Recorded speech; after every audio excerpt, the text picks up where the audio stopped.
দাবি মানিবই লাগে আমার দাবি মানিবই লাগে সমাজদর জিন্দাবাদ জিন্দাবাদ জিন্দাবাদ সমাজদর জিন্দাবাদ গো ব্যাক তোমরা তো গো ব্যাক তোমরা তো গো ব্যাক জিন্দাবাদ জিন্দাবাদ জিন্দাবাদ সাতর মে জিন্দাবাদ জিন্দাবাদ জিন্দাবাদ সাতর মে গো ব্যাক টেনিস তোমরা তো গো ব্যাক আমার কেন কে মালিক না লাগে আমার কেন কে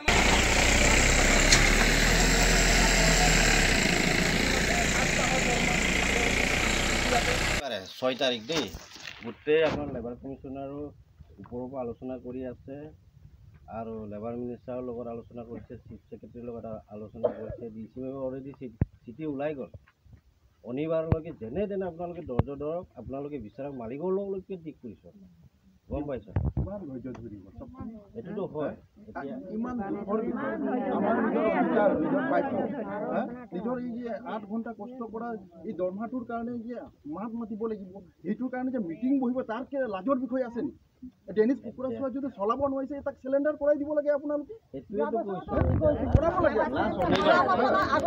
ইমান ধৈৰ্য ধৰি থাকিব ষ্টাফৰ 7টা দৰমহা পোৱা নাই ষ্টাফৰ 7টা দৰমহা পোৱা নাই 7টা পোৱা নাই সাব ষ্টাফৰ পোৱা নাই শ্ৰমিকসকলৰ 3টা পোৱা নাই কেনেকৈ চলিব ৰাচন প্ৰতি সময়ত দিয়া নাই সেই শ্ৰমিকসকলে কেনেকৈ চলিব এৰিয়া পইচা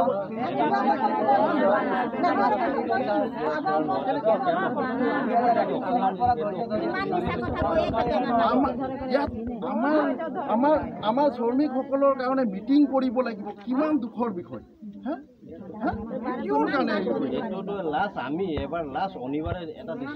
ডাইৰেক্ট আপোনালোকে ডিচিশ্যন লওক যে ডেনিছ কুকুৰাচোৱা চলাব নোৱাৰিছে আপুনি চেলেণ্ডাৰ হৈ দিয়ক চেলেণ্ডাৰ হওক বেলেগ মালিকক গতাই দিয়ক আপোনালোকে ডাইৰেক্ট সেইদিনাখন ডিচিশ্যন হ'ব লাগিব ডিচি অফিচ শনিবাৰে আপোনালোকেও আহিব নাই বুলি নকওঁ ডিচি অলৰেডি চিঠি ওলালে আপুনি যদি চলাব নোৱাৰিছে ডাইৰেক্ট কওক যে মই নোৱাৰিছোঁ বেলেগ এটা মালিকক আমি গতাই দিম নহ'লে চৰকাৰে চলাওক ভাৰতবৰ্ষত দেখক দুখীয়া মানুহৰ কাৰণে যদি আইনটো বেলেগ আছে আৰু আমাৰ এই মালিকৰ বিলাকৰ কাৰণে যদি আইনটো বেলেগ আছে নেকি কওকচোন আপোনালোকে আইনটো হ'বৰ কাৰণে কিন্তু কিয় আইনৰ ব্যৱস্থা কৰা আমি বাৰম্বাৰ কৰাটো কিয় ব্যৱস্থা কৰা মোহনৰ খুলালি বুলি এনেকা মন মতালি কৰি আছে কিবা এটা কৰিলে গ্যাৰেজ কৰি লৈ যাব কিন্তু মালিকক কিয় কৰা নাই তেখেতৰ খুলালি বুলি মন মতালি কৰি আমি বাৰম্বাৰ কোৱাছো যে আপোনালোকে কিয় দুখীয়া সিৰৰ কাৰণে কিয় ব্যৱস্থা কৰি দিয়া নাই অন্তত আপোনালোকে ৰেচনৰ কাৰণে ব্যৱস্থা কৰি দিব পাৰে ৰেচনৰ কাৰণে অন্তত আপোনালোকে ব্যৱস্থা কৰি দিব পাৰে যিহেতু নহ'লে দুখীয়া শ্ৰেণীৰ কাৰণে বোলে এতিয়া ৰেচন দিয়া নাই দৰমহা দিয়া নাই আপোনালোকে অন্তত ব্যৱস্থা কৰি দিব পাৰে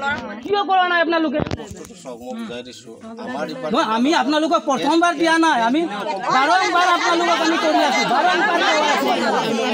আজি 5 বছৰ কাৰ্যকাল ধৰি আমি বাৰম্বাৰ কৰি আছোঁ আপোনালোকক পুনৰ উত্তপ্ত হৈ পৰিছে চৰাইদেউ জিলাৰ যি ৰতনপুৰ চাহ বাগিচা অঞ্চল আৰু চাহ বাগিচাৰ এটাই অভিযোগ তেওঁলোকে চাহ শ্ৰমিকসকলৰ এটা অভিযোগ যে আচলতে মালিক কৰ্তৃপক্ষই মাহ ধৰি আচলতে এইসকল চাহ শ্ৰমিক বা এইসকল কৰ্মচাৰীক তেওঁলোকে দৰমহাৰ পৰা বঞ্চিত কৰি ৰাখিছে এক প্ৰকাৰ পলায়নবাদী মনোভাৱ লৈছে ক'ব লাগিব আৰু এনেদৰে তেওঁলোকে প্ৰতিবাদ সাব্যস্ত কৰি মই দৃশ্য দেখুৱাইছোঁ এনেদৰে চাহ শ্ৰমিক ৰাইজসকলক একত্ৰিত হৈ আজি পুৱাই ৰতনপুৰ চাহ বাগিচা কাৰ্যালয়ৰ সন্মুখত তেওঁলোকে উপস্থিত হৈ এনেদৰে প্ৰতিবাদ সাব্যস্ত কৰিছে আৰু এয়া মই দৃশ্য দেখুৱাইছোঁ আৰু মই পোনে যি পৰিচালক আছে পৰিচালকৰ ওচৰলৈ গৈছোঁ অকণমান জানিবলৈ চেষ্টা কৰিম যিটো আচলতে বিভিন্ন সময়ত অভিযোগ উত্থাপিত হৈছে যে ৰতনপুৰ চাহ বাগিচা কৰ্মচাৰীক আচলতে প্ৰতাৰণা কৰা হৈছে মালিক পক্ষই এক প্ৰকাৰ প্ৰতাৰণা কৰিছে বিভিন্ন সময়ত আচলতে ৰাইজে প্ৰতিবাদ কৰিছে আপোনালোকে প্ৰতিবাদ সাব্যস্ত কৰিছে তাৰ পাছত আচলতে আপোনালোকৰ যিটো প্ৰাপ্য মজুৰি প্ৰদান কৰাৰ ক্ষেত্ৰত মালিক কৰ্তৃপক্ষই যথেষ্ট অনিয়ম সংঘটিত কৰিছে আৰু তাৰে ফলশ্ৰুতিত আজি আপোনালোকে প্ৰতিবাদ কৰিবলৈ বাধ্য হৈ গৈছে সমগ্ৰ বিষয়টো কি ক'ব আমাৰ আজি বাগানখনৰ ৰাইজে বহুত কথা বুজি পেলাই আজি এইটো অৱস্থাটো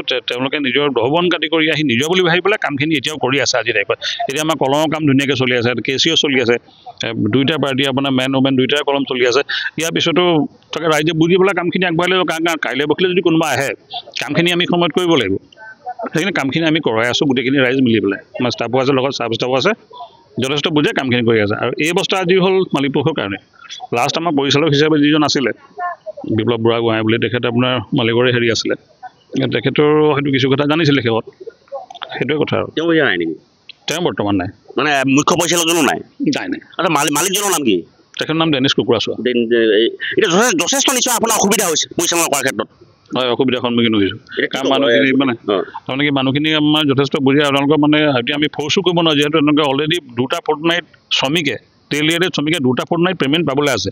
আমাৰ ষ্টাফে পাবলৈ আছে 7 মাহ, চাব ষ্টাফৰ আছে আপোনাৰ 3 মাহ, মই এক্সিকিউটিভ আছে আমাৰ ধৰক আছে 8 মাহ। কি আহ্বান জনাব আপুনি? মই এইটোৱে কওঁ যে মানুহখিনিতো কামটো হেৰি কৰি থাকিব, ধৰক কামখিনি কৰি থাকিব তেওঁলোকে, মই আশা কৰোঁ, আমি গোটেইখিনি সেইটো আশা কৰিছোঁ। কিন্তু সময়ত যদি কোনোবা এইটো আগবাঢ়ি আহে চলাবলৈ আমাৰ ফালৰ পৰা আমি পূৰ্ণ সহযোগ কৰিম, ফুল ছাপৰ্ট। আছিল তেওঁৰ মন্তব্য। আৰু মই অন্য এগৰাকী প্ৰতিবাদকাৰীৰ ওচৰলৈ গৈছোঁ, গোটেই বিষয়টো জানিব চেষ্টা কৰিম।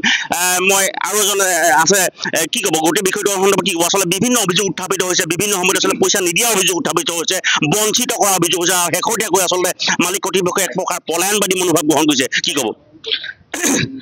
ইতিমধ্যে সকলোৱে গম পাইছে যে তেওঁ বহুত দিন ধৰি আমাৰ প্ৰাপ্যসমূহ শ্ৰমিকসকলৰ প্ৰাপ্যসমূহৰ পৰা তেওঁ আমাক বঞ্চিত কৰি ৰাখিছিলে।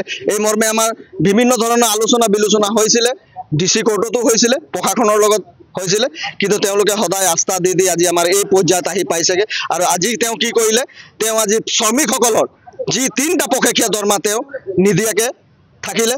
তাৰপিছত আপোনাৰ চাব ষ্টাফৰ 3 মাহৰ দৰমহা, ষ্টাফৰ 7 মাহৰ দৰমহা নিদিয়াকৈ, লগতে তেওঁ এই 20% বোনাছ যি দিব লাগে, সেই 20% বোনাছটো তেওঁ 10% দিছিলে আমাক পূজাত, আৰু 10% আমাক খ্ৰীষ্টমাছত দিম বুলি কৈছিলে। এইবিলাক আজোৰা দেখুৱাই তেওঁ এতিয়া সেই 10% বোনাছটোৰ পৰা আমাক বঞ্চিত কৰিবলৈ আৰু এতিয়া পলায়ন কৰিছে নেকি? তেওঁ পলায়ন কৰিছে। তেওঁ ডেনিছ কুকুৰাচোৱা।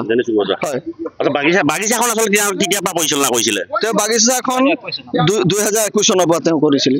বিভিন্ন সময়ত অভিযোগ উত্থাপিত হৈছে, আচলতে বিভিন্ন সময়ত প্ৰতিবাদ কৰা দেখিছোঁ আমাৰ ৰতনপুৰবাসী ৰাইজে।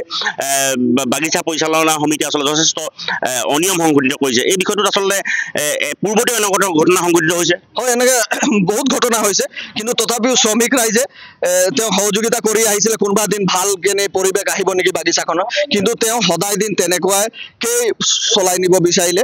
গতিকে এতিয়া আমি একদম বিপদত পৰিছোঁ। আমি এইকাৰণে আমাৰ দাবী আছে যাতে এই আমাৰ প্ৰাপ্যসমূহ অতি শীঘ্ৰে দিয়াৰ ব্যৱস্থা প্ৰশাসনে কৰিব লাগিব। আচলতে এয়া আছিল তেওঁলোকৰ মন্তব্য। এনেদৰে আচলতে প্ৰতিবাদ মুখৰ হৈ পৰিছে সমগ্ৰ ৰতনপুৰ চাহ বাগিচা। আৰু এই ক্ষেত্ৰত আচলতে বিভাগীয় কৰ্তৃপক্ষই বা পৰিচালনা বিভাগে কেনেদৰে ব্যৱস্থা গ্ৰহণ কৰে আচলতে পৰৱৰ্তী সময়ত লক্ষণীয় হৈ পৰিব। হয়, স্থাপিত হৈ আছিলে ৰতনপুৰ চাহ বাগিচাৰ বিৰুদ্ধে, আৰু শেহতীয়াকৈ আজি প্ৰতিবাদ কৰিছিলে আপোনালোকে। প্ৰতিবাদৰ অন্তত আচলতে যি শ্ৰম বিষয়া আহিছে, কি আলোচনা হৈছে? হয়, ইতিমধ্যে শ্ৰম বিষয়া আহি যিহেতু শ্ৰম বিষয়া যিটো লেবাৰ অফিচাৰে আহি কৈছে, যিহেতু 6 তাৰিখে আলোচনা এটা হ'ব, ইয়াৰ শ্ৰমিকসকলে যাব লাগিব, ইয়াত লিডাৰসকলে যাব লাগিব, আৰু লেবাৰ অফিচাৰৰ লগতে আমাৰ শ্ৰম মন্ত্ৰী থাকিব বুলি কৈছে। কিন্তু কিমান দূৰ হয়তো মই নাজানো। DC মেম থাকিব, অফিচাৰসকলে থাকিব, যিটো SP থাকিব, DC SP থাকিব, হয়, সকলো বিষয়ববীয়া থাকিব বুলি কৈছে। আৰু আমাকো কৈছে, এটা আস্থা ভৰসা দিছে যে যিহেতু আজি দীৰ্ঘদিনৰ পৰা যিটো সমস্যা, 21 চনৰ পৰা ডেনিছ কুকুৰাচোৱা যিহেতু বাগানখন লৈছে, আৰু সেই দিনাৰ পৰা ইতিমধ্যে শ্ৰমিকসকলৰ সময়মতে দৰমহা নাপায়, সময়মতে ৰেচন নাপায়। ইতিমধ্যে আজি ষ্টাফৰ প্ৰায় 7টা দৰমহা পোৱা নাই, চাব ষ্টাফৰ 3টা পোৱা নাই, শ্ৰমিকৰ 3টা দৰমহা পোৱা নাই, আৰু ইতিমধ্যে 3 মাহৰ পৰা শ্ৰমিকসকলে ৰেচনো পোৱা নাই। আৰু ইমান কষ্টত আজি শ্ৰমিকসকলে মানে এই নিজৰ প্ৰাপ্য অধিকাৰৰ কাৰণে প্ৰতিবাদ কৰিবলগীয়া হৈছে। ইয়াতকৈ আৰু দুখৰ বিষয় হ'ব পাৰে নেকি? আপোনালোকে নিজেই চিন্তা কৰক। আজি আমি দেখিছোঁ যে শ্ৰম মন্ত্ৰী যিটো ডিপাৰ্টমেণ্ট আছে, শ্ৰম মন্ত্ৰী কিন্তু একো কাম নাই, ৰূপেশ গোৱালা। আৰু অসম চাহ মজদুৰ সংঘৰ চেণ্ট্ৰেলৰ ছেক্ৰেটাৰী হয়, আৰু চেণ্ট্ৰেল ছেক্ৰেটাৰী হয়, কিন্তু এই শ্ৰমিকসকলে দুখ বেদনাবিলাক কিন্তু বুজি নাপায়। আজি চৰাইদেউৰ চাহ বাগিচা বন্ধ হৈ আছে, আজি 3 বছৰ হৈ গ'ল। এইফালে বিমলাপুৰ চাহ বাগিচা শ্ৰমিকসকলে ভোকৰ তেনেধৰণৰ তৰপি আছে। এতিয়া ৰতনপুৰৰ একেই অৱস্থা। কিন্তু সেইসকলে যিটো নেতাসকল, সাহসীয়া দলৰ নেতাসকল অকল কি ইলেকশ্যনৰ সময়ত আহিব নেকি? এই শ্ৰমিকসকলক অকল ভোটৰ অংক বুলি ভাবি আছে নেকি? কিন্তু এই শ্ৰমিকসকলক জগাই নল'ব, মই চিধা কথা কৈছোঁ। শ্ৰমিকসকলে সেইকাৰণে আজি আন্দোলন কৰিছে, সেইকাৰণে আজি নিজৰ প্ৰাপ্য অধিকাৰৰ কাৰণে আজি চিঞৰ বাখৰ কৰি আছে। যদি শ্ৰমিকসকলে ৰাজপথত ওলাই আহিছে, কিন্তু ইয়াৰ যদি কিবা ক্ষতি হয় শ্ৰমিকসকলক কিন্তু সম্পূৰ্ণ দায় হ'ব শ্ৰম মন্ত্ৰী, লেবাৰ অফিচাৰ আৰু চৰাইদেউ জিলা প্ৰশাসন কিমানবাৰ কমপ্লেইন দিছে শ্ৰমিকসকলে। আজি শ্ৰমিকসকলে নিজৰ প্ৰাপ্য অধিকাৰৰ কাৰণে যদি মাত মাতিবলগীয়া হৈছে, হাল্লা কৰিবলগীয়া হৈছে, ইয়াতকৈ আৰু লাজৰ বিষয় একো নহয়। আমি শ্ৰম মন্ত্ৰীক আমি সকীয়াই দিব বিচাৰিছোঁ, আপুনি যদি সঁচাকৈ শ্ৰমিকসকলৰ অধিকাৰৰ কাৰণে যদি মাত মাতিব নোৱাৰিছে, তেনেহ'লে আপুনি গাদী এৰক ভাই, গাদী এৰক। কাৰণ এই শ্ৰমিকসকলৰ সমস্যাবিলাকৰ আপুনি চোৱাই নাই।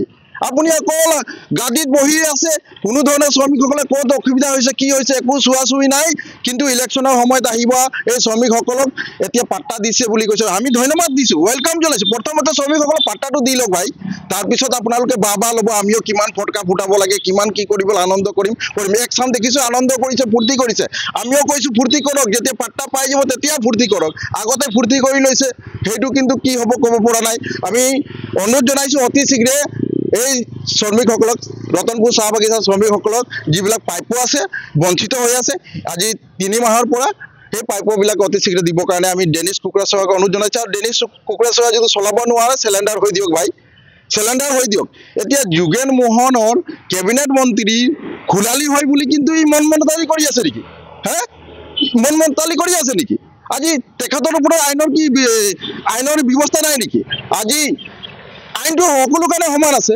কিন্তু আজি কিয় শ্ৰমিকসকলক এনেকুৱা অৱস্থা কৰি ৰাখিছে কিয় পেটৰ লাট মাৰি আছে আপুনি চলাব নোৱাৰিছে আমি অনুৰোধ জনাইছোঁ দাবী জনাইছোঁ আপুনি চিলিণ্ডাৰ হৈ দিয়ক বেলেগ কাবাক দি দিয়ক বেলেগে ধুনীয়াকৈ চলাব আপুনি চিলিণ্ডাৰ হৈ দিয়ক মই চলাব নোৱাৰোঁ একো আমি ক'বলৈ নাযাওঁ ধন্যবাদ